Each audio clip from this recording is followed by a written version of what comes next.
And good evening, one and all. Thank you all for coming. They want me out of here by 8 o'clock, so I'm going to try to move this thing along. And let's start this off the right way. And now you're invited to sing along as Ed Alstrom plays "Take Me Out to the Ball Game."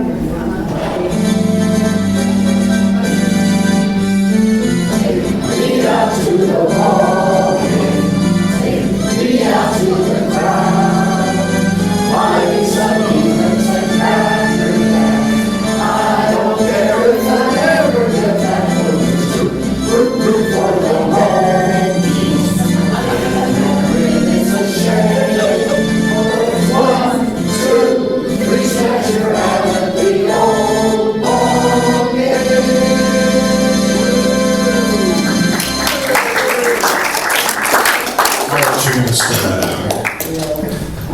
My name's Ed Alstrom. I am in my 21st season as the Yankees organist, and I'm very privileged to be that, and in the essence of childhood dream. I'm sure. Thank you very much. And the first picture we're looking at is a view of the current Yankee Stadium, the new Yankee Stadium, which opened for business in 2009. And in center field, yes, that's a big scoreboard with me on it. The way that goes down is I do a pregame spot, usually 45 minutes before first pitch or so. So if it's a 1 o'clock game, I'm usually playing somewhere between 12:15, 12:30, something like that. That's a spot in which I can play whatever I want to play. And during the first minute and a half or so of that spot, I have a remote cameraman stationed by the organ, and they film about the first 90 seconds of me playing and put it up on the scoreboard. I am almost always playing New York, New York at that point. That's what I customarily open my sets with as an homage to my great predecessor, Ed Alstrom. So that's what that's from. Now, if you dial back in time a little bit, the old stadium, a little different technology on the scoreboards, as you can see. They still have the old light bulb scoreboard up there. And they were just toying with Diamond Vision at that point. They had a much smaller version of it over there to the right. This picture was from my first season, 2004, when I shared Old Timers Day at the Organ Console with my predecessor, Eddie Layton, which was quite a thrill. The version of "Take Me Out to the Ball Game" that you heard just before is also from my first season and was introduced by, anybody know who that voice was? Bob Shepard. The great Bob Shepard, who I will have a lot more to tell you about as we go along. There I am, my youth. I was born to play the organ because I know that because I can't do anything else really. My dad was a plumbing and heating, air conditioning man, and general handyman. He could build or fix most anything. But he had a significant recreational ability, and that was playing music. And he played organ and accordion entirely by ear. And he had an extremely rare talent that it took me years to get a grip on. This was him at work, doing what he did. I would go with him on weekends when he did his plumbing jobs, and I'd hand him tools, and then during the summertime also. And I'd just hang out with him every day with him. And he'd always have a radio. He'd be laying under somebody's boiler, and he'd hear a song on the radio, and "Edward, what's the name of this song?" And I'd tell him the name of the song. And then we'd finish work 6, 7 hours later. He'd go home, take a shower, go and eat dinner, go to the organ, and he'd play the song. "Albert, is this the song we heard before?" "Yeah, Dad, yeah." Now, it took me a number of years to realize not everybody can do that. It wasn't until I started interfacing with other musicians in high school and playing with other people, and people older than myself, that I realized I don't know anybody that can do this. Hear a song once, and 8 hours later just go and play it. And it was all the more impressive because this man didn't read music. He didn't know how to read music, and he had no desire to learn, and he had no need to learn how to read music because he could hear a song once and just play it. And he knew thousands and thousands of songs that he just heard once. And he played recreationally. Everybody would go to somebody's house and entertain them on the organ or the accordion. He'd occasionally play a private party just because he loved it. Right? So out of all the gifts my father bequeathed me, I certainly did not get the handyman ability because I can't hammer a nail in the wall without an incident. But I got the ears.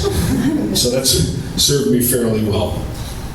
And this is my dad at play. That organ you see there, which is a 1960 Hammond B3, is in my basement. And there it will stay forever and ever and ever.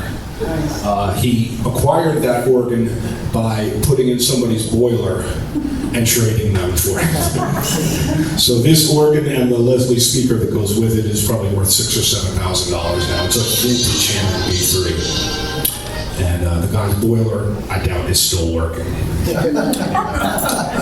Here's another prominent organist. Anyone know who this guy is? That is my predecessor at Yankee Stadium, the great Eddie Layton, who was there for 37 years, between 1967 and 2003. A lot of people think Eddie Layton was turned into a star by his gig at Yankee Stadium. No. He was a star long before that.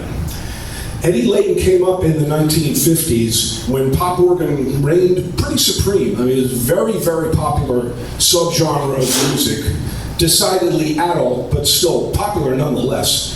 And there were a lot of people around doing this kind of thing, playing pop organ. Ethel Smith, Lenny D, Klaus Wunderlich, Don Baker, George Wright. These were all huge names at that point, and Layton was right up there with those people. He released many, many albums in the late 1950s. Here is some of the fabulous cover art from Eddie Layton's albums. And this is just scratching the surface. He loved having animals in his cover art for some reason. And so Eddie Layton was a star doing that. Then he started working for CBS TV. And he wound up doing live music for a soap opera called The Secret Storm. Show your age and tell me you remember that. I know some of you do. All right, so, yeah, The Secret Storm was a regular TV soap opera, but it had Eddie Layton playing live organ on it, just making up stuff as he went along. Layton was remarkable among organists in that he could do something that I've never heard any other organ player do, and I've heard them all. Layton could imitate things remarkably.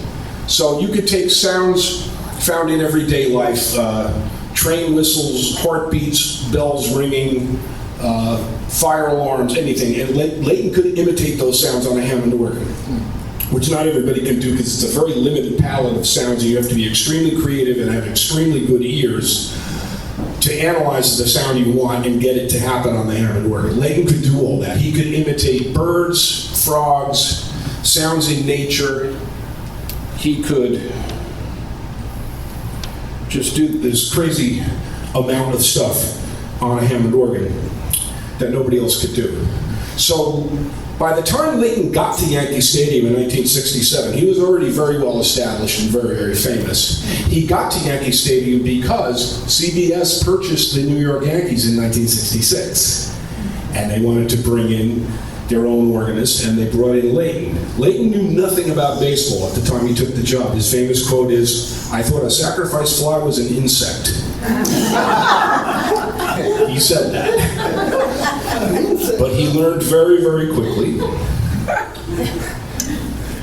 And also another popular misconception is that Layton was the first organist at Yankee Stadium. He was not. There was a gentleman there 2 years before him, started in 1965, named Toby Wright, who was also a very fine organist.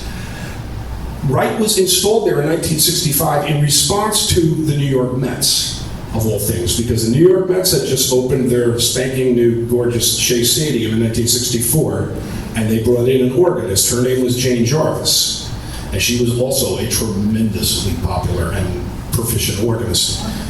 So the Yankees saw, the Mets brought Jarvis in as an organist, they responded in kind, brought Toby Wright in there. He was there for 2 years, and then Layton took over in 67.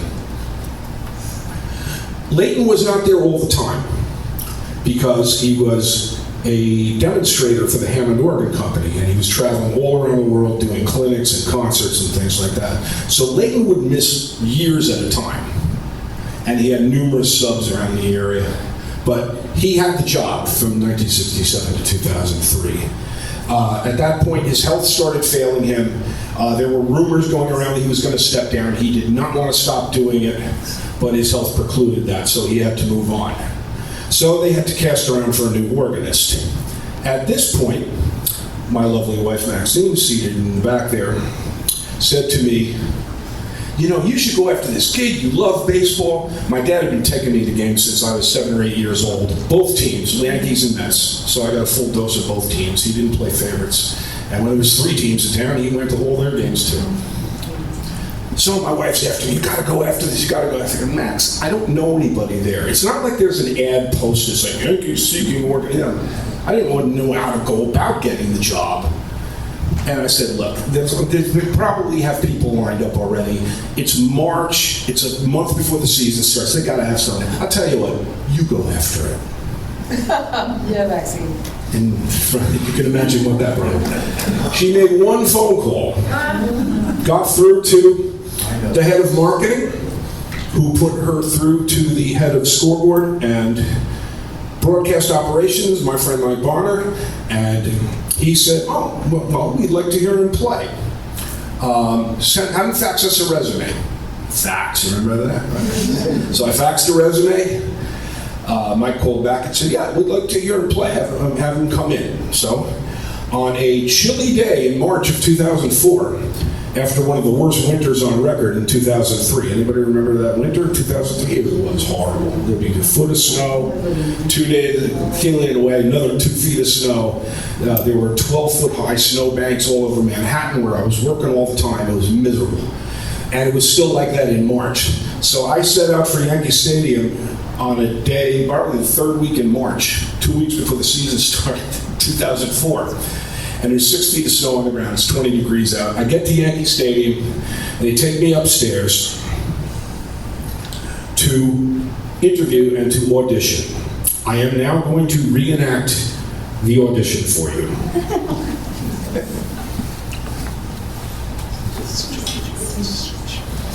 So I walk in, I'm wearing a parka, it's freezing out.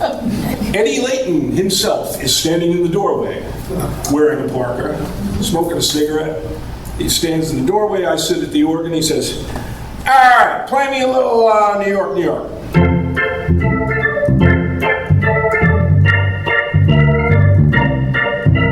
All right, that's good, that's good. Play me a little Happy Birthday.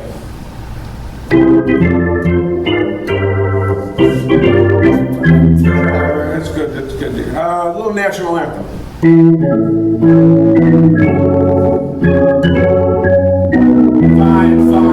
Fine. Canadian national anthem.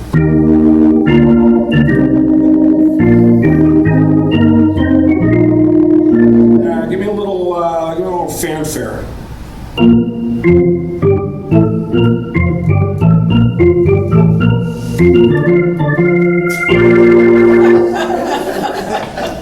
Okay, we're done.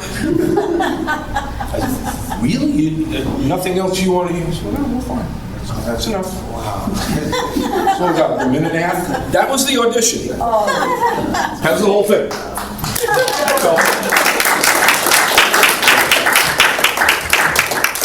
Fortunately, they liked it too, because they called me a couple of days later and said, we need somebody to do Saturdays and Sundays. Would you like to be the weekend organist at Yankee Stadium?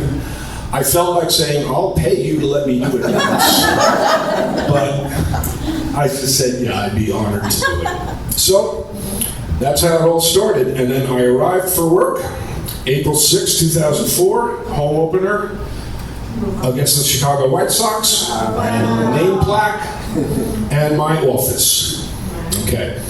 Now, I walked into this, and this was Layton's old setup intact. There was about 6 keyboards and a drum machine in there. Stuff was hanging from the ceiling. As you can see back here, there's a vintage synthesizer scaffolded to the ceiling, which he would have had to reach over here to play where he was sitting. So I sat down and acclimated myself, and I played my first game. Now, how I got there was you go up to the second level of the old stadium. This is bringing back memories. See the old stadium colors right in that hallway? The press box was on the second level. Going that door, if you went to the left, you were in the press box. You went to the right, you were in the scoreboard booth. And that's where I was. So that's me in this booth. This is the following year, 2005, in which they had put this picture of Eddie Layton up and rechristened the organ booth the Eddie Layton Memorial Organ Booth because he had passed away on the day after Christmas 2004 at age 79 of natural causes. So.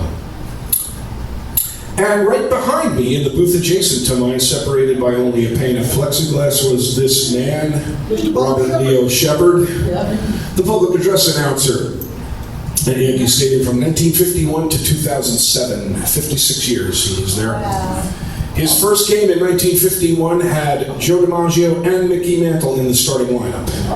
Mantle was a rookie. DiMaggio was in his last season. Mantle played right field. And Phil Rizzuto and Yogi Berra were also in that lineup. Shepard was a speech professor at St. John's University, hence his propensity for perfect elocution, and as he termed it, clear, concise, and correct. This is me with Shep and my daughters, who are now 35 and 30. Know who this guy is? I betcha. Freddie says, Freddie Shulman, a popular fixture at Yankee Stadium for many, many years, and his stock in trade was to carry around a big frying pan with a shamrock painted on it and a metal spoon, give it to people, and let them bang the hell out of it and make a racket. And that's all Freddie needed to do to become a star there. As if that weren't enough, he would make up those nifty little posters, and he had his own newsletter. Did any of you ever get one of these? The Freddie Says newsletter, published infrequently, which it was. But nice man. He left this mortal coil in 2011. And I used to park in the old lot at Yankee Stadium and walk in through the press door and walk under this all the time, big facade with Joe DiMaggio's quote, "I want to thank the good Lord for making me a Yankee." And yes, this was a childhood dream for me that somehow came true 40 years after I first was exposed to it. And I did thank the good Lord for making me a Yankee in some regard, and I still do. Here's a shot from the old stadium of Alex Rodriguez in the process of hitting his 500th home run of his career. This is not a press photo. I put this in there because my wife Maxine took this photo at the time it happened from the seats. Now look at all three of them standing in a row like that. A-Rod hit one right down the left field line. It just scraped fair inside the foul pole. That's why they're all standing there. There's no question it was going to be a home run. If it was fair, it was his 500th. I was also there for his 600th 4 years later in 2011, and for Derek Jeter's momentous 5-hit game, putting him over the 3,000 hit mark in 2014. All right, here's a good one. Don't support this file format. Well, I'll figure it out. I'll beat you at your own game. September 21st of 2008 was the last game played at the old Yankee Stadium. And it was a nationally televised game against the Orioles. And they asked me to do a particular thing.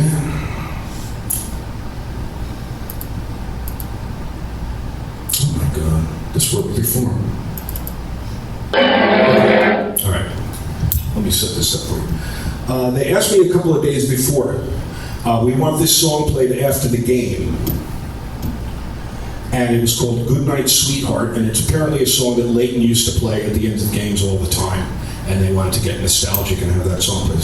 So I said, oh yeah, good night, sweetheart, it's time to go. The old doo-wop song by the Spaniels. They said, no, that's not it. It's a different Good Night, Sweetheart. I'm like, well, who recorded it and where we don't know. Now, 2008 was not a time you could just get on Google and like find stuff. So I went to the only source I knew who could help me with this thing, and that was a fellow named Bill Shannon. You ever heard the name? He was the official scorer at Yankee Stadium for many, many years. The official scorer sits in the press box and makes the judgment calls after if it's a wild pitch or a pass ball, if it's an error or a hit, and things like that, and scores the game officially. Bill Shannon was also a certified savant and knew a lot about everything.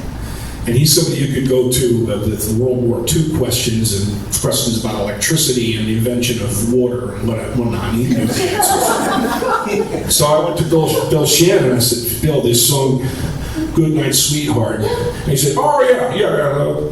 Guy Lombardo recorded in 1931. And the Kaiser Orchestra had a cover version of it that also hit the time. He gave you the whole history of this song. So then all I had to do was find the music, and I found it in an old book my father had called 1,000 Standard Tunes. Jerry, you know what I'm talking about? 1,000 Standard Tunes had it in there. And so after the game ended, which the Yankees won, I started playing Goodnight Sweetheart, and now it's not going to work, so we'll bypass that. Anyway, so I played that, and so right after they figured people were going to start leaving, nobody left. People sat there for a good hour, just soaking it in. They wouldn't even leave. They played Sinatra's recording of New York about 100 times. Nobody left. So then about an hour and a half later, finally people started to leave, and my boss said, all right, we're all going on the field. So the whole scoreboard crew got to go on the field. I had a very clever idea that I was going to take a little cup down with me and get some dirt off the field, because I'd never been on the field. So I went to the pitcher's mound. Pitcher's mound was bare, because Mariano Rivera had been out there with 2 buckets and a shovel and had taken every speck of dirt off that pitcher's mound. There was nothing. It was a bare white dome.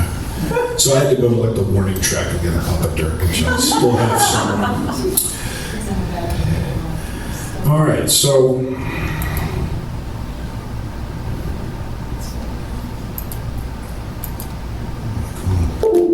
hold on.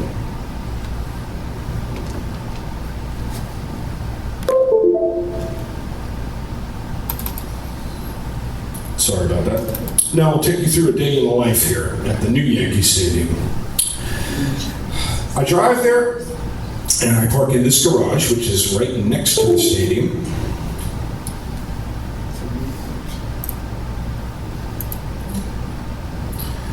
And then I go through this gate, which is gate 2, which many of the employees go in.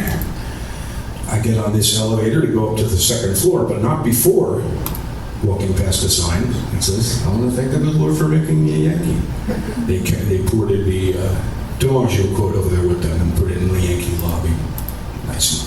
So I get upstairs, get off the elevator, go down this hallway. That's the scene on the left as I'm coming in. Quite frequently, teams are taking batting practice or something. And I go through this door, which leads me to the press box. This is where the writers sit. This is where the official scorer sits. And everybody writes their tales of the game. Great view. All right, this is our cafeteria up there, which is called Shepherd's Place. An obvious nod to Bob Shepherd. Yes, we still have a chalkboard there. Somebody is there with a piece of chalk and an eraser before every game, writing the lineups in. I think that will be there forever, that chalkboard. Came from the old stadium, it's in the new stadium, and there it shall remain. I go into the scoreboard booth down this hallway, and at the end of that hallway is the control room. Now, if you've ever been to a game, I don't know if you've given any thought to, while looking at the scoreboard, how does all that stuff get up there? And I know I never gave any thought to it before I started working there. The scoreboard booth control room is outfitted with not only all this equipment using numerous screens and all types of equipment, but with people who have specialties in every little thing. So there's video replay guys that handle different parts of the game, and this is their specialty. There's character generator people. There's a guy who does nothing but balls and strikes, and he's called the balls and strikes guy. So when you see BSO, ball strikes and outs, there's somebody that does nothing but that. That's their total job during the game. And there are remote cameramen in the stands, 4 or 5 of those. There's an audio booth, which I work in conjunction with. So there's probably 15 to 20 people up there doing various specialized tasks. And that's how all that stuff gets on the scoreboard.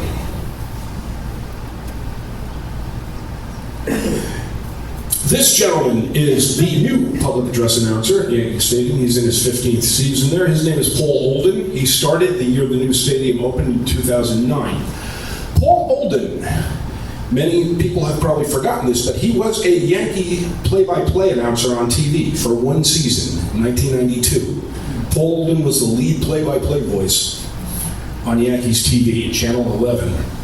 at the time. Then he disappeared. I wondered where he went. About 6 years later, I was on business in Tampa, Florida, and I'm driving around this rental car, and I'm flipping around, and I get to a baseball game. Turns out the Tampa Bay Devil Rays at the time had an afternoon game. Who's doing play-by-play on the radio? Paul Alden.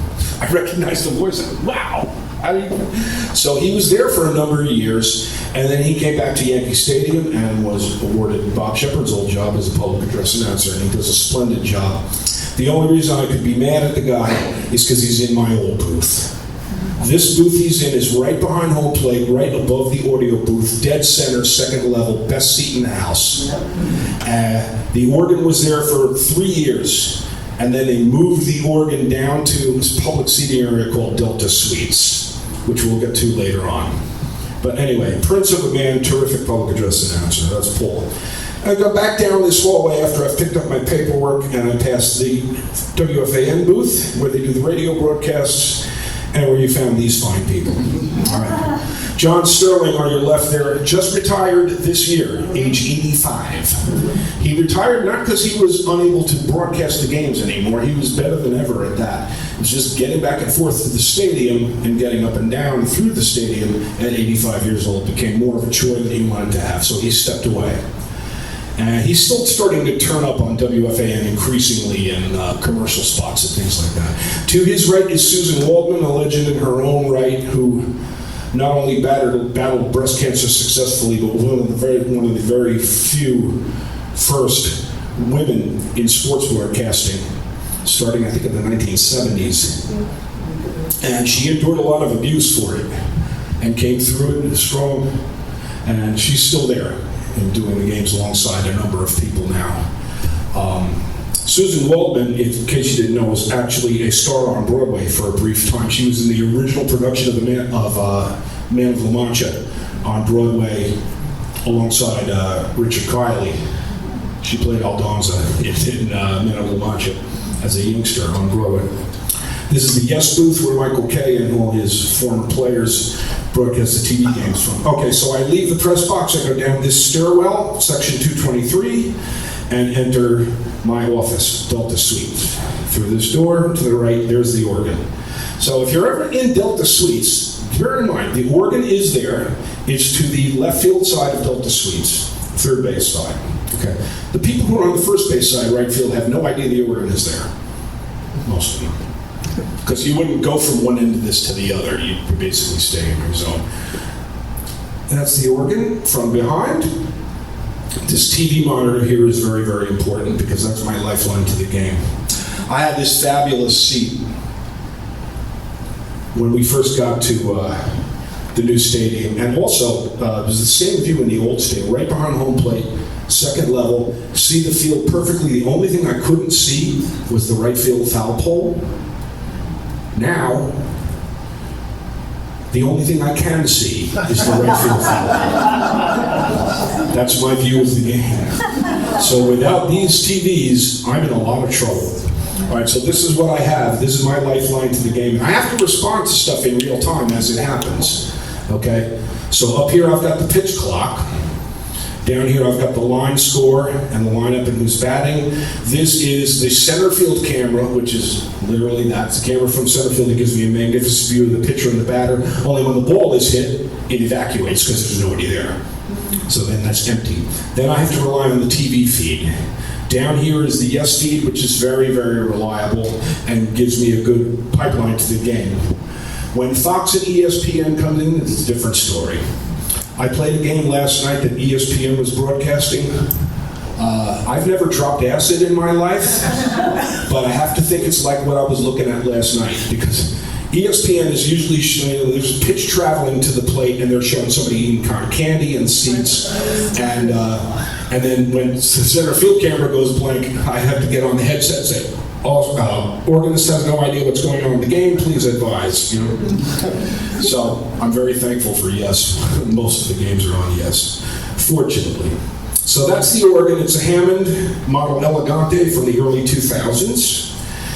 And it was brought into the old stadium the year before it closed. In 2007, this organ appeared there, and then they just brought it over to the new stadium.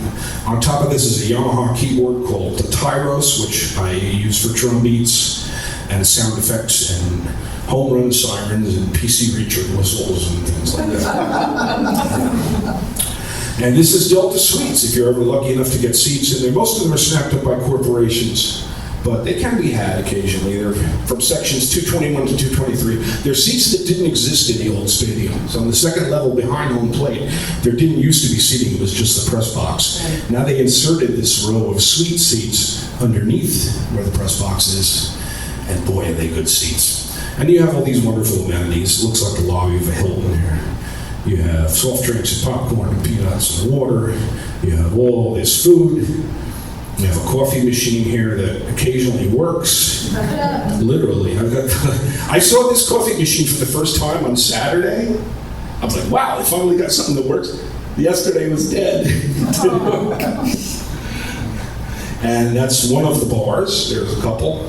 You can sit at the bar. And there's even a sushi bar. And this is the view from there. Really good seats. And if you like, if you get there early enough, you could snap up one of these bistro tables. Except, do watch out for foul balls, because they come screaming back there. All right, the reason I went to the scoreboard booth before the game was to get this piece of paper, which is a pregame rundown, to the minute of everything that's going to go on from the time the gates open up until first pitch. This particular pregame rundown sheet is from the lone World Series game I had a chance to play, Game 1 in 2009. And as you can see, it details to the minute everything that's going on. And this really is the way it gets done. It does get done to the minute. It's very well timed out and very well executed. So I have to look for where my pregame spot is. See, Alstrom plays organ. And then I have to look over here and just see if there's anything else I need to do. Oh, there's something. Organ flourish. Why? It's first pitch. So then as soon as whoever delivers the first pitch, I have to play a little ditty for them. So I have to be ready to do all that. Once we're in the game, there's a different rundown sheet that does not have precise times on it because it's a game. So they don't know what the timing is going to be. You don't know what's going to happen during the game, so you got to be ready for anything. But this is just a loose outline of what video clips they're going to use. And it tells me that I'm playing Happy Birthday in the 6th and Take Me Out to the Ball Game in the 7th. And I'm playing a little 10 to 15 second little bumper to get the players off the field whenever the third out is made. When I say anything can happen in a game and you got to be ready for it, I'll give you a couple of examples. 2005, I was playing a game.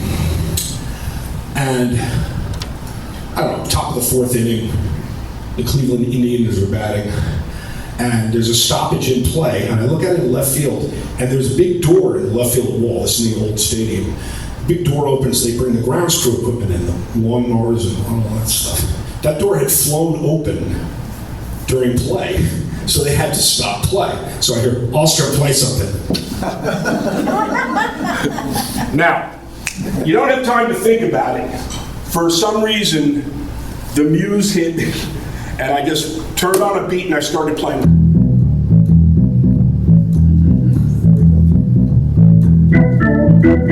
Anybody know what I'm about to? Break on through to the other side by the doors. I did not have time to think, what would be a good song? I didn't even think Doors. I just turned on this box and I started trying to, wow, I picked the right song. Somebody took care of it. This couple of weeks ago, I had one of those games where I had no view of what was going on. I'm looking at the monitors, there's a stoppage in play. The umpires are out there, the managers are out there, I don't know what's going on. And I hear the guy in audio say, Alstrom, play something about birds. So I started playing. The first song that came to my mind about birds was Yellowbird. I wish I had thought of Freebird. I wish I had thought of Fly Like an Eagle or any number of songs. Yeah, that would have been better. But you got to go with the first thing because then the moment's gone if you wait too long. And then I saw the view of a pigeon or some kind of large bird sitting on the field, like it was unable to fly. And there was a guy out there, went out with a baseball glove to try to pick it up, and then the thing like flew away enough that he had to chase it. And he finally corralled this thing in his hat and put it very gently in his baseball glove and ran off the field. And play resumed. But gotta be ready for anything, folks. You don't know what's gonna happen. For that reason, I have this sprawling list of songs that will cover most eventualities.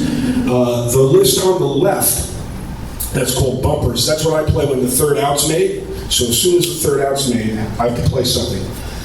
We have any jazzers in the house? Any jazz buffs? I know we have one or two. I'm a jazz beau myself. And I found out that bebop songs, such as those written by Charlie Parker, Thelonious Monk, Dizzy Gillespie, John Coltrane, Lee Morgan, etc., make perfect bumpers. Because you play the A section of a bebop song, it's about 10 seconds long, it's catchy, it moves along, you can bail in and out at any time, you can extend it if you need to, and they make perfect little bumpers, and I knew a million of them, so I just use those all the time. Cheers, short and long. Let me walk you through this.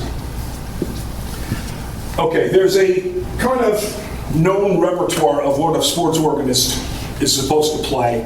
It starts with, of course, there's that. Of course, there is. Of course, there is.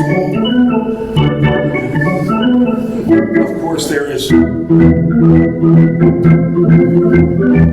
Of course, there is.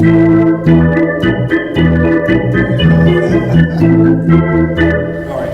So there's like a dozen things that you kind of have to just know, and that's some people's entire repertoire. All right. This served me okay for the first few years until I started playing minor league games. Now, when I'm at the Yankee Stadium, I'm splitting things with the audio guys, so they do about an equal, if not greater, amount of pre-recorded music alternating with me. When I got to these minor league games, I played for a team called the New York Boulders, who were the Rockland Boulders at the time, up in Pomona, New York, in Rockland County. And they said, hey, we want you to come play some games for us when you're not doing Yankee games. Sure, I'd love to play some minor league games. So I go up there, and I found out very quickly, I'm not alternating with anybody, it's all on me. So I ran out of material by like the fourth inning. I was like, I gotta keep playing these 12 songs over and over. So I better come up with something new. So, into the picture came my rock and roll knowledge from when I was a kid, and I started playing.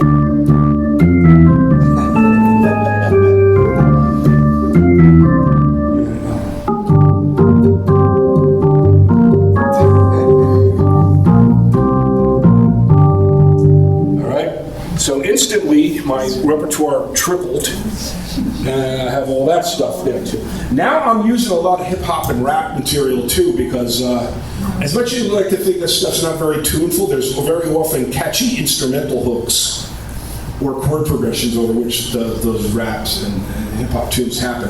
So I have a bunch of those now. So I probably have like 75 different things to play now. And I try to have it planned in advance for whatever batter's coming up. See, there's different batters kind of go with different styles. You know, for the Italian guys, Volpe, Rizzo, John Berti before he went on the injured list. I have claimed those batters now as my own. So when they're batting in the bottom of an inning, the audience just like, Alstrom, you got this guy.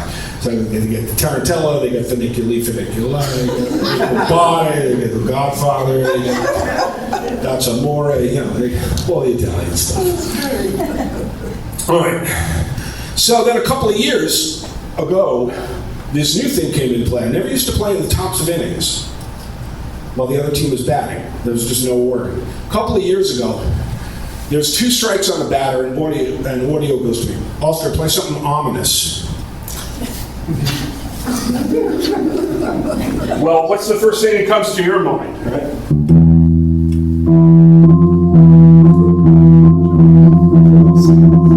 Okay, I would like that. So the next inning, 2 strikes on the batter. Alstrom, get an ominous. Right?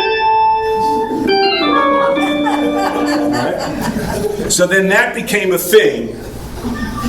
So now, when there's 1 out in the top of an inning and 2 strikes on a batter, I know it's ominous time. So I have a list of those. I have some Black Sabbath, I have some classical songs, what have you. And there's another thing that they started doing this year when the first out of an inning is made. A Yankee pitcher gets the first out of an inning, Then just play something. Okay, whatever.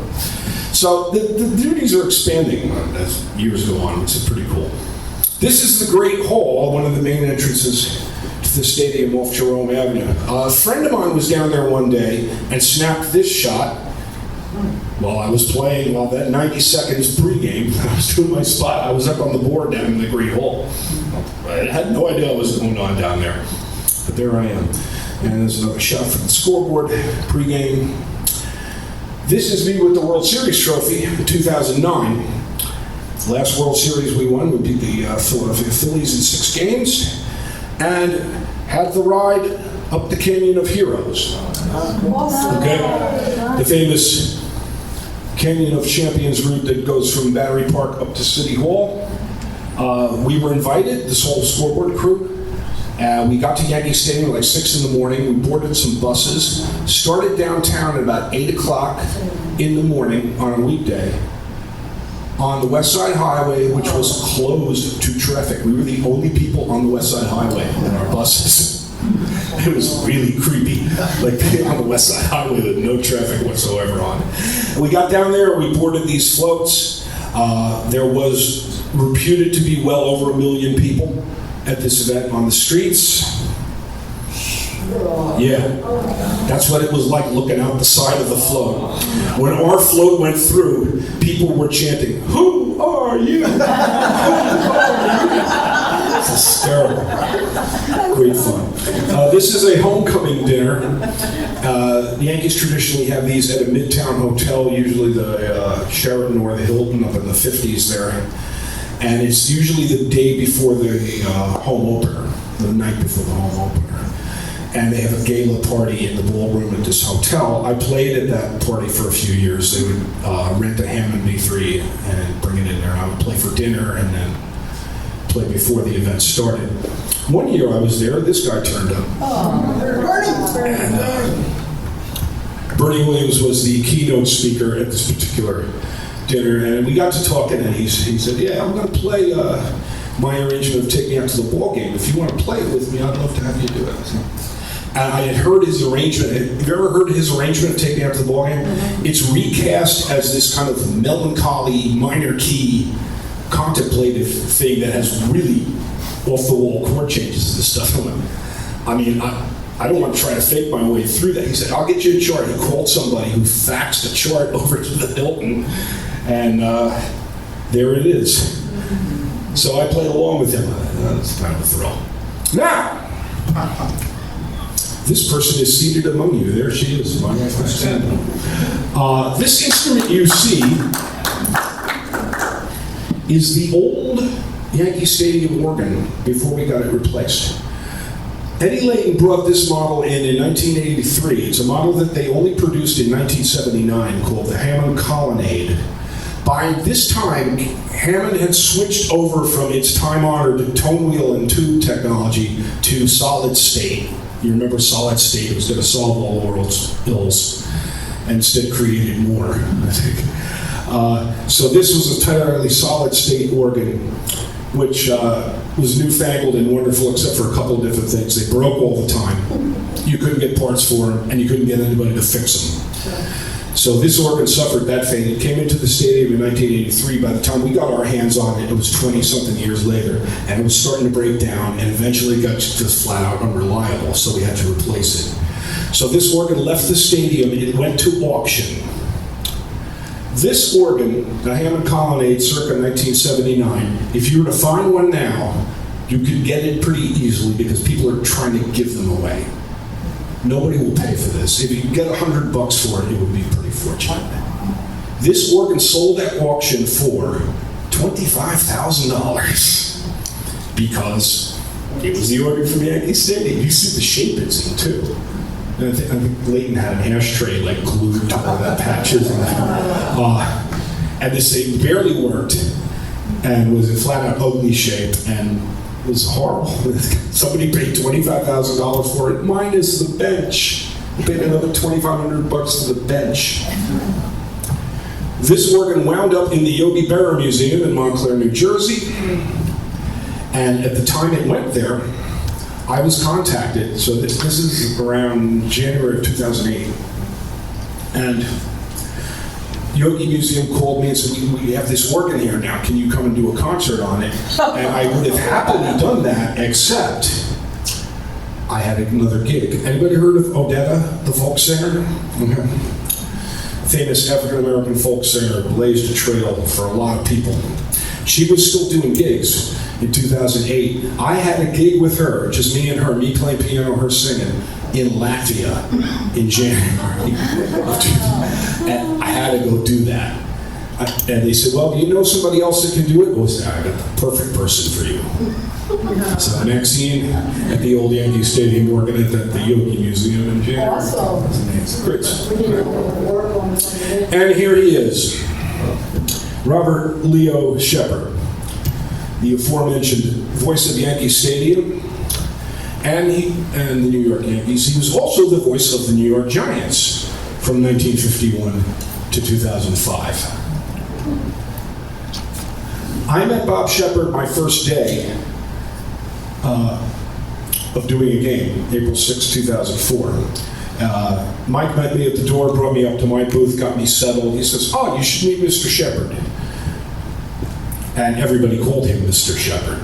The only person I never knew that called him anything but Shep or Mr. Shepard was his wife called him Bobby. And nobody went up to him and said, hey, Bob, you know, it was always Mr. Shepard. Everybody just called him that.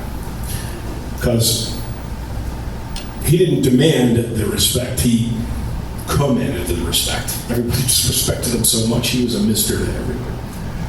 So, Mike knocks on the door opens. Shep stands up. And this is our new weekend organist, Ed Alstrom. Extends a hand. Welcome to Yankee Stadium. And when the audition happened, the original audition happened, I said, if I did nothing but this, that would have been pretty cool.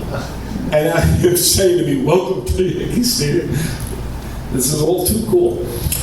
We became great friends and great associates because we had adjoining booths with nothing but a pane of glass between us. So he would frequently just knock on my window. Tops of innings, I had nothing going on. He knew it, so he would knock on my window. And he'd open the door and he'd go, You know, I was listening to a song on the way here, and I'd like to see if you are familiar with this song. Left fielder, Manny Ramirez. So his entire office consisted of a desk, a microphone, and a pedal on the floor that he stepped on to activate the microphone. And the song was being sung by a great singer from the 1940s named Joe Stafford. Have you ever heard of Joe Stafford? Right fielder, Chuck Nixon. And she was singing a song written by Rodgers and Hart called It Never Entered My Mind. Do you know that song? Catcher, Jason Varitek. Same voice. So the Reggie Jackson voice of God was like just his regular speaking voice. And he seamlessly just step on the pedal and weave in and out of while he was talking to me. Who gets to do this? I'm very, very fortunate. He comes up to me once before a game and he says, I've written a poem. Would you like to read it? yeah, sure. So he hands me this piece of paper. It's on his stationery, and the Yankee logos. It's from the desk of Bob Shepard. And the poem reads thus. Well, first, let me preface this. You remember the Yankees pitcher Kevin Brown was acquired in 2004, and with great expectations, and made his great fame, unfortunately, in September when the Yankees were vying for a playoff berth when Kevin Brown punched out a brick wall in the clubhouse after a bad outing with his non-pitching hand, but it meant he was injured anyway. So this poem reads, Oh, Kevin Brown let his team down when he fractured his hand on the wall.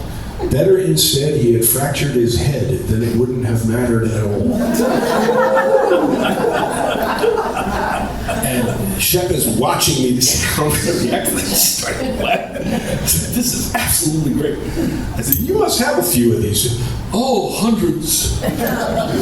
You got to get a book made. Just gather all these and give them to somebody and let them put a volume of your poetry out. This is fabulous. Oh no, Mr. Steinbrenner would fire me. His end of game routine was something very special. Bear in mind, this man, when I met him in 2004, he was 94 years old when I met him. And the guys in the booth told me, watch him at the end of games, you're not going to believe it. So, top of the ninth inning, we would invariably have Mariano Rivera in the game.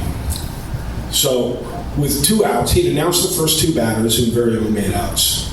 And the third batter came up, there's 2 outs now. Puts his coat on, waves to me, leaves the booth. The game's not over.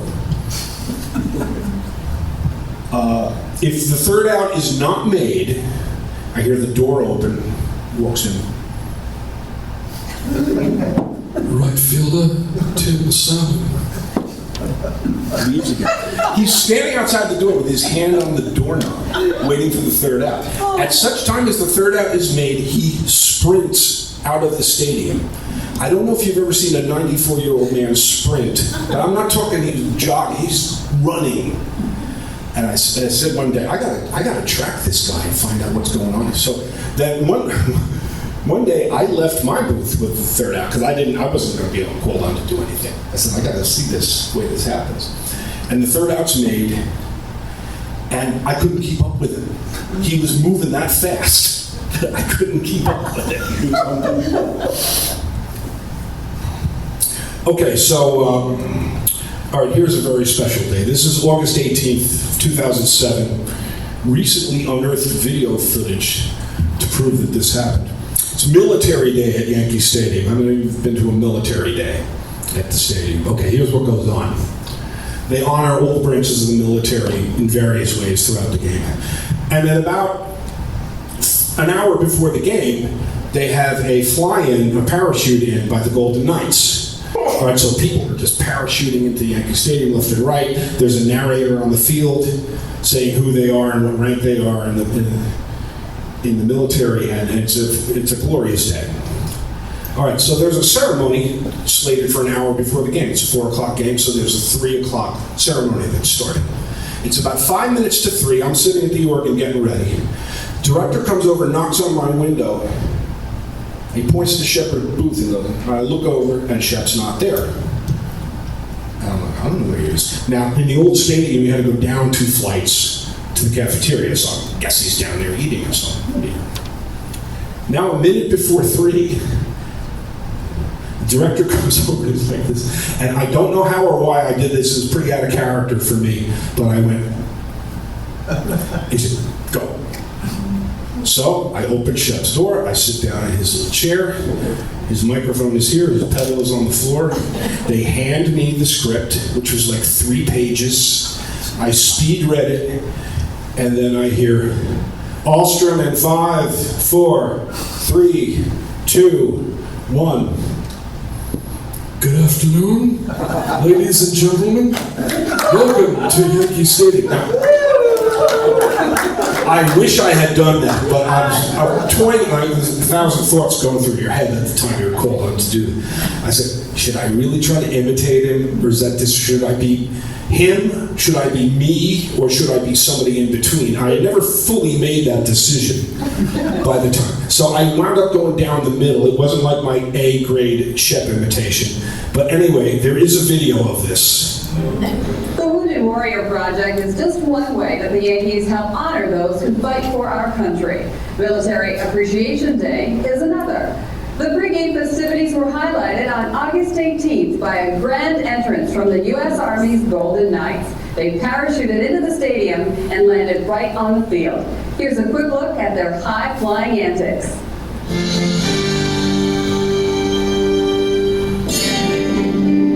Today, the New York Yankees are proud to pay tribute to members of the United States military, and in particular, to the United United States Special Operations Command.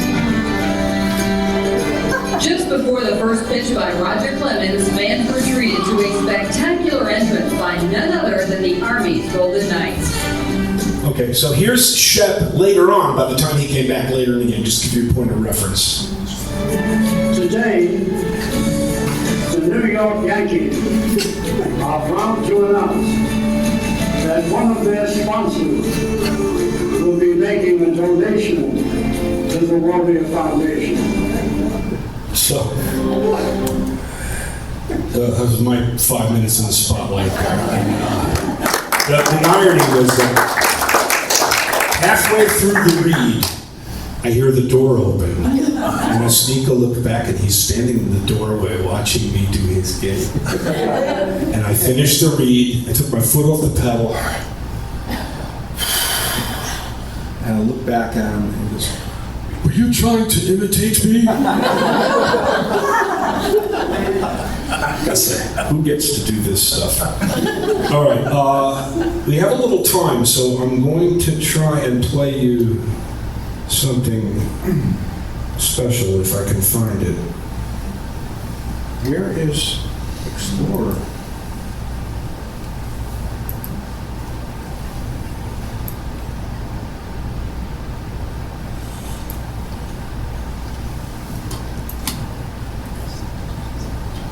Bear with me for just a moment here. This will be worth a while.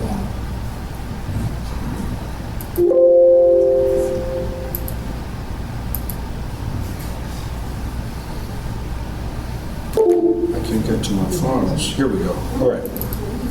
All right. Shep comes up to me before a game once and says, I've written a song. Would you like to hear it? I said, of course I'd like to hear it. So he starts singing me this song. And he's a very nice singing voice, and he's singing in tune, and he sings this really wonderfully constructed song that he wrote. I said, tell you what, I'm going to come back tomorrow, and I'm going to have a recording device with me. Do you mind singing this so I can record it? It'll just be between me and you. I'm not going to do anything. Oh, of course. So I brought a recorder in, and we sat in his booth, and he sang the song for me, and then I had him talk about the song briefly, which turned into like 6 or 7 minutes, all right?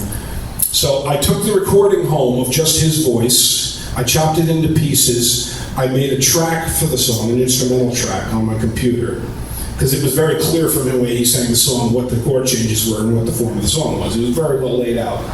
So I made the track, and then I took the pieces of his vocal and flew them into the appropriate parts.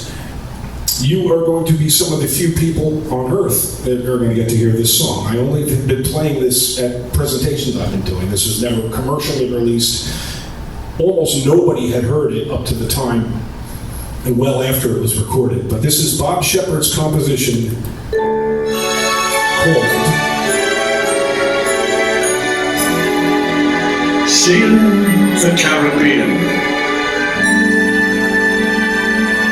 I hope I'll be seeing the Caribbean moon with you to cure your sorrow on Curacao sands. I'll see you later at our equator rendezvous. Through tropic nights I'll hold your loving hands, while the gentle breeze is sighing through the softly swaying palms. I'll waste no time on love songs, 'cause I'll hold you in my arms. I hope I'll be seeing the Caribbean moon with you. It won't be long before my soul comes true.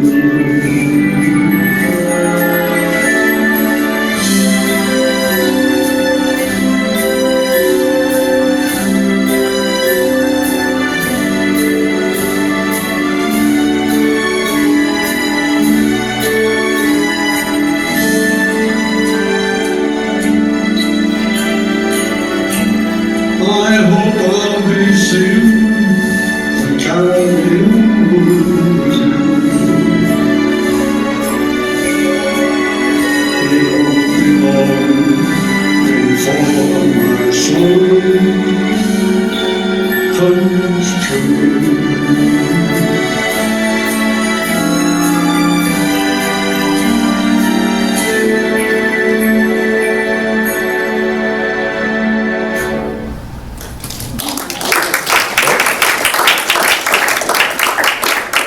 Songwriter too.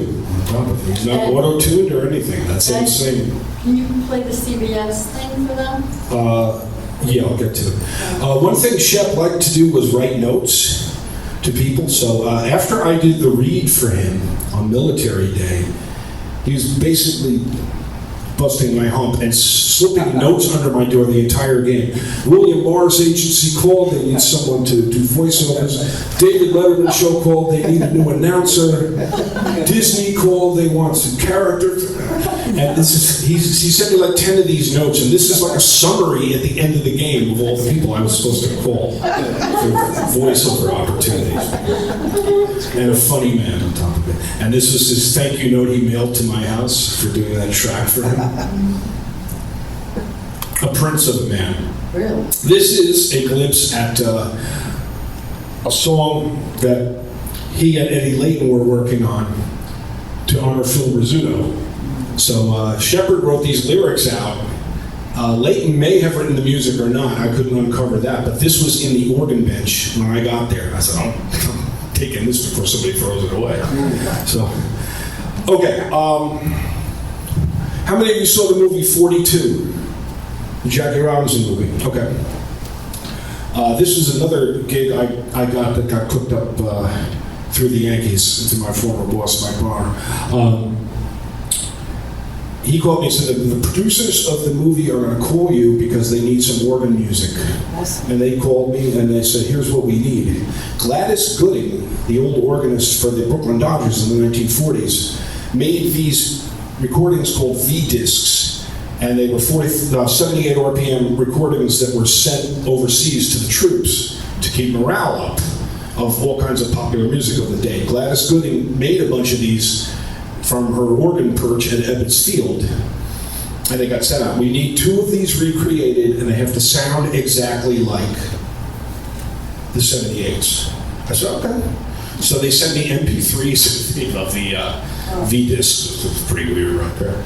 And so I set about listening to Gladys Gooding and figured out how she played these songs, which were Sidewalks in New York and Take Me Out to the Ballgame. She had a very quirky style that was a little hard to decode initially, but I figured her out. And I went down in my basement on the Hammond organ you saw before that my dad bequeathed to me, and I recorded these songs. I gave nice high fidelity recordings, because that's what I figured I should do. They got back to me and said, the playing's perfect, but they have to sound exactly like the 78s. I'm like, how am I going to do that? You all know what an equalizer is? You've seen equalizers. It's just a row of buttons, and you can tweak different frequencies up or down to tailor the sound exactly how you want it. So if you want more bass, you just roll these low-end frequencies up and high-end. So I reduced all the highs and lows and just spiked it right in the middle, which would theoretically be an awful sound, a canny, mid-rangey sound, but it was perfect for this. And I sent them a mix with it sound like that. They said, hey, you got it now.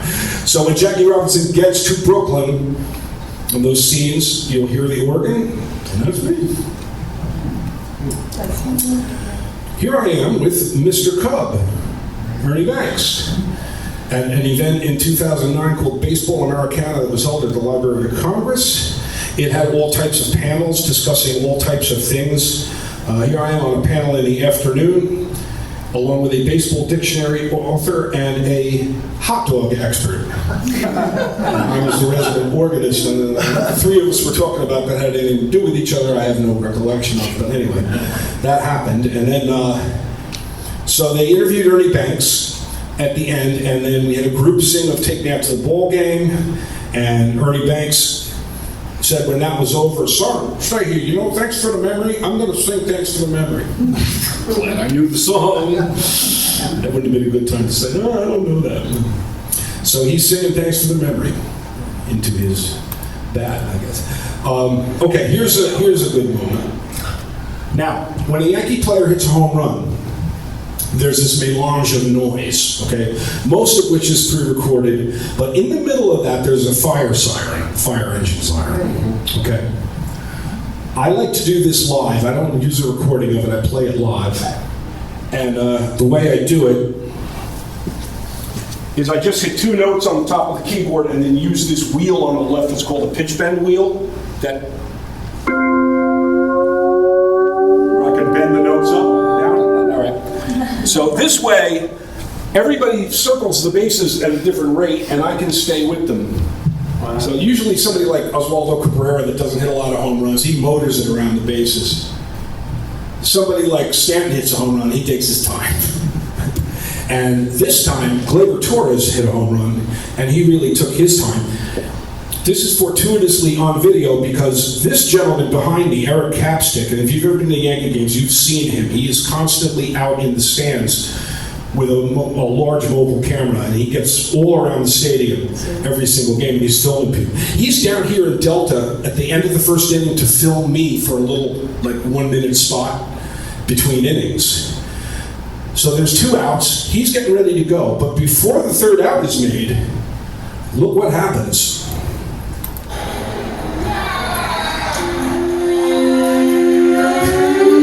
Gleyber Torres hits a home run. I'm ready with my siren.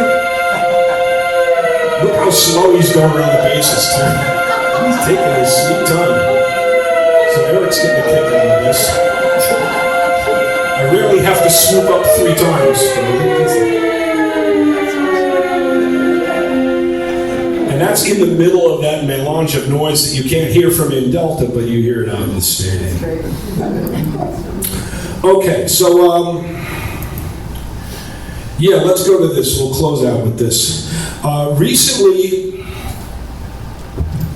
I was granted a feature spot on CBS News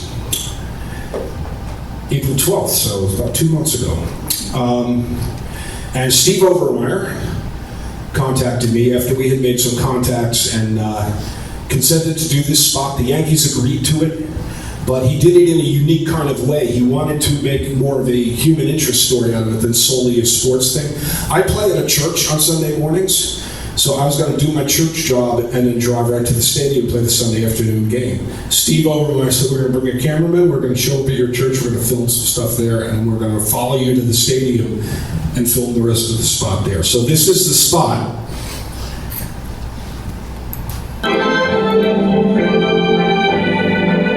Bet you didn't know that fewer than half of Major League ballparks actually have a live organist these days. What was once a staple of baseball has been phased out mostly, but not in the Bronx. CBS 2's Steve Overmeyer spoke with a man whose passion takes him to 2 very different houses of worship.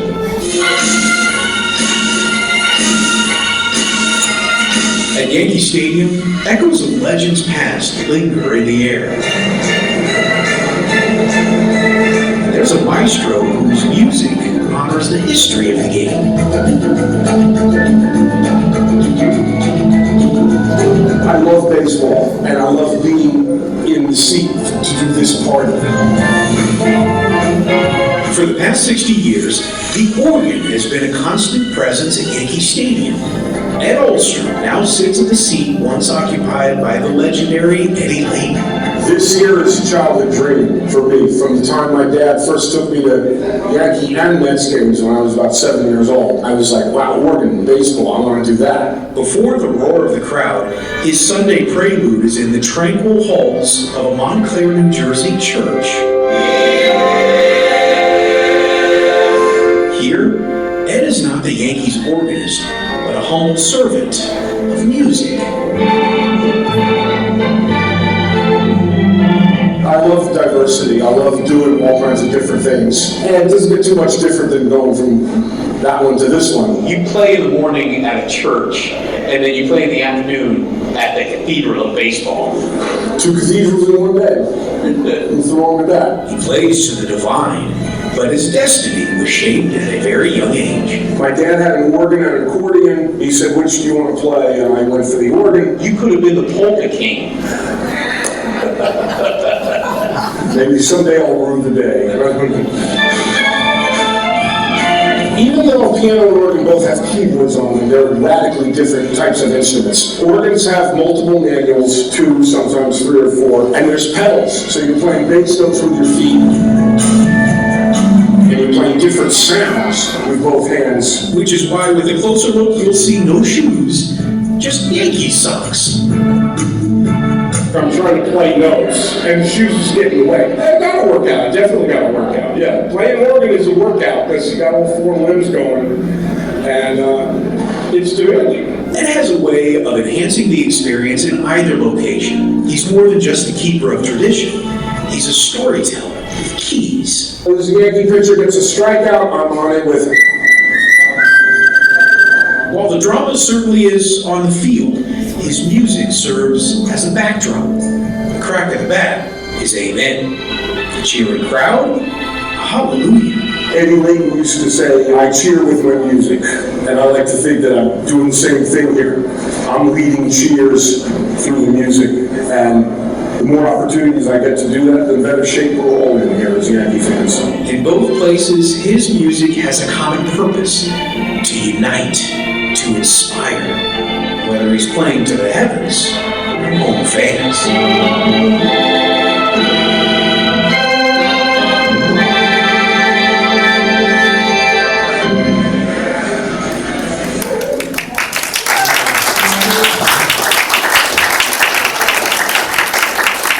Thank you very, very much.